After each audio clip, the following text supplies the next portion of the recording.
প্রত্যেকটা মানুষের জীবনে এই একটা করে দিন আসে যেগুলো হচ্ছে খুব স্পেশাল।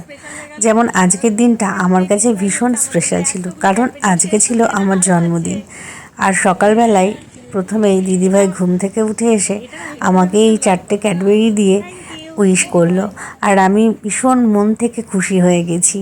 তো আজকের দিনটা দিদিভাই বলেছিল যে আমাকে রান্না করে খাওয়াবে, যেহেতু আজকে মঙ্গলবার তাই আমি নিরামিষ খাবো বায়না করেছিলাম। তো উনি আমাকে নিরামিষ খাবারই বানিয়ে দিয়েছিল। দেখো, বাইরের ওয়েদারটা একদম মেঘলা মেঘলা, কিন্তু তার মধ্যে থেকেও আমার জন্য এত কষ্ট করে রান্না করেছে। এই প্রথমবার কেউ আমার জন্মদিন এত আয়োজন করে করলো।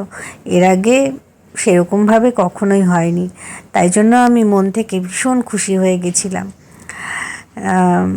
মানে কি বলবো, আমি কিছু বলতে পারছি না, এতটাই খুশি হয়েছিলাম। তো চলো দিদিভাইকে কিছু কথা বলি।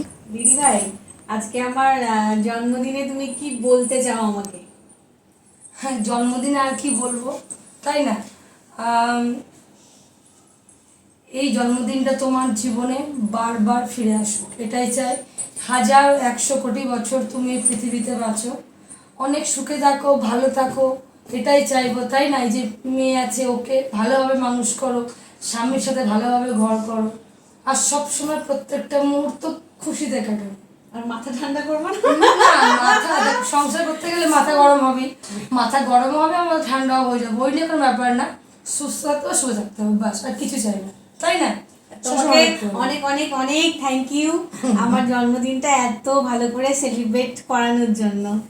তেমন কিছুই করতে পারিনি আজকে, যেহেতু ও নিরামিষ খায়, তো চিকেন মাছ কিছুই ও খাবে না। তো বলতে গেলে এক প্রকার নিরামিষই ওর জন্য আয়োজন করা হয়েছে জন্মদিনে, নিরামিষ জন্মদিন যাকে বলে। হ্যাঁ হ্যাঁ, এক প্রকার, তাই না? হ্যাঁ, ঠিক আছে।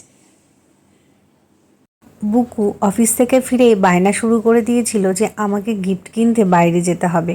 আমি তো যাব না, আর ও নাচর বাঁধা। তো যেটার জন্য গেছিলাম সেটা আমি পাইনি, গিয়ে ঢুকেছিলাম কিন্তু আমার পছন্দ হয়নি, তাই আবার ফেরত চলে এসেছিলাম। তো বাড়ি আসার পর ছোট্ট করে আমার কেক কাটার একটা আয়োজন করা হয়েছিল। আমি সত্যি বলছি, মন থেকে আজকের দিনটা ভীষণ আনন্দ করে কাটালাম, আর আমি খুব খুব খুশি। তো আমার এই ছোট্ট জন্মদিনের সেলিব্রেশনটা তোমাদের সাথে শেয়ার করলাম। কেমন লাগলো অবশ্যই কমেন্ট করে জানিও। তো তোমরা সবাই আমাকে উইশ করতে ভুলো না, কিন্তু কম বেশি সবাই উইশ করো, কারণ আমি সবার থেকে যে আশীর্বাদ নিতে খুব পছন্দ করি। তাই চাই তোমরা ভগবানের কাছে প্রার্থনা করো আমি যেন মনের ইচ্ছেটা পূরণ করতে পারি। তো টাটা সবাইকে।